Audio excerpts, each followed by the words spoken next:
La vérité, c'est qu'Emmanuel Macron n'a jamais critiqué le coup d'État constitutionnel de Faure au Togo, ni la répression en cours. Macron a même eu besoin des services de Faure Gnassingbé récemment, parce que le président togolais a joué les médiateurs pour le compte de l'Élysée, lorsque 4 agents de la DGSE ont été arrêtés au Burkina Faso fin 2023. Faure Gnassingbé avait alors intercédé auprès d'Ibrahim Traoré pour essayer de les faire libérer. Alors oui, Faure s'est rapproché de l'AES qui utilise le port de Lomé comme port d'entrée.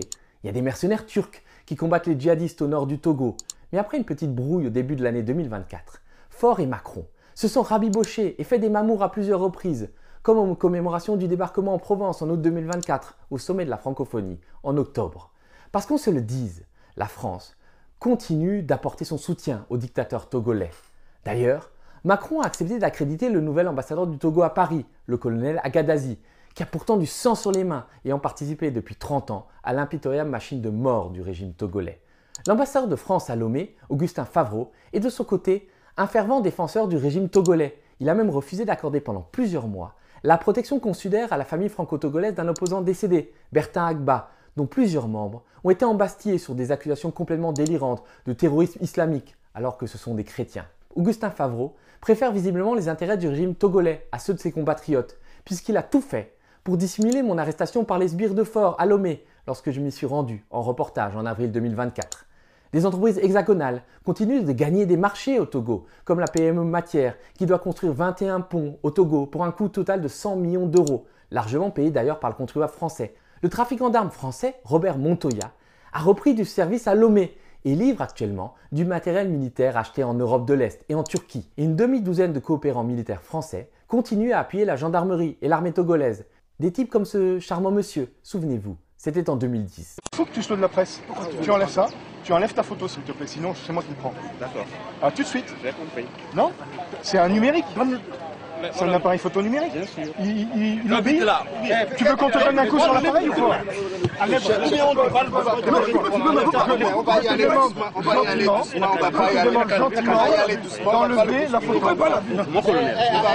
Moi, on me prend pas en photo comme ça. Tout ça pour vous dire que la France ne cherche pas à renverser Faure Gnassingbé, bien au contraire. En même temps, les choses ont changé depuis quelques années. Notre pays n'est plus le maître du jeu en Afrique. En aurait-il eu l'envie qu'il ne pourrait plus orchestrer des coups d'État? Sinon, je peux vous dire que ça fait longtemps que les Ibrahim Traoré, les Assimi Goïta ou les Faustin Archange Touadéra auraient fini 6 pieds sous terre. Notre diplomatie, nos services de renseignement, notre armée sont aux fraises.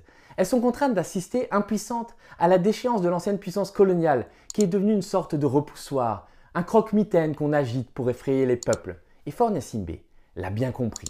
Quoi de mieux pour discréditer la fronde de la jeunesse togolaise que de faire croire qu'elle est manipulée dans l'ombre par la France? Quoi de mieux pour dissuader le peuple de sortir dans la rue que de lui dire « vous êtes des pantins de Macron et de la DGSE ».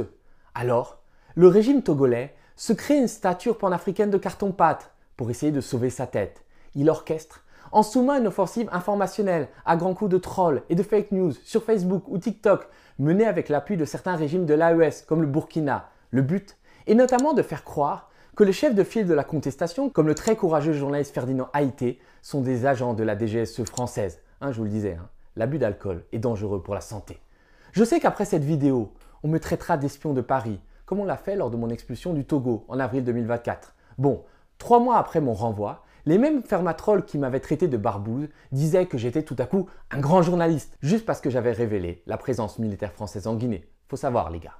Le 16 juin, le régime de Lomé a encore franchi un pas en interdisant pour 3 mois la diffusion de RFI et de France 24, comme si finalement ces organes de presse français étaient des responsables de la déstabilisation au Togo. Cette interdiction va évidemment alimenter la petite musique de cette France qui chercherait à mettre fort à la porte. C'est assez savoureux quand on y pense. Lorsqu'on sait qu'au contraire, ces médias publics hexagonaux ont toujours atténué la violence du régime togolais, ont toujours cherché à le protéger. C'est notamment vrai à France 24, où l'un des encadrants est un intime du ministre togolais Gilbert Bawara et ne cesse d'édulcorer toute critique de la dictature sur les antennes de France 24. D'ailleurs, la chaîne avait volontairement passé sous silence mon arrestation et mon expulsion brutale du Togo. Qu'on se le dise, au Togo, la France est comme toujours du mauvais côté de l'histoire. Parce que Macron continue de copiner avec des dictateurs sanguinaires qui pourtant lui font des infidélités et qui sans doute finiront par lui tourner le dos. Ça a été le cas au Tchad l'année dernière et je pense que le Togo suivra, peut-être en rejoignant l'AES. Et les grands sacrifiés dans l'histoire seront encore et toujours les peuples, et notamment celui du Togo, qui depuis les années 90 a sacrifié des milliers de ses fils dans une interminable marche vers la liberté.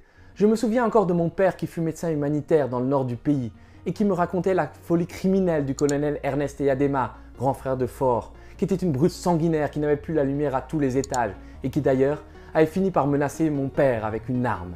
Tous ces assassinats, les vies innocentes rejetées au matin dans la lagune de Lomé, la répression abominable des soulèvements de 1993, de 2005 et de 2017 furent accomplis avec le soutien de la France qui, je le dis, a le sang du peuple togolais sur les mains et ne l'oublierons jamais.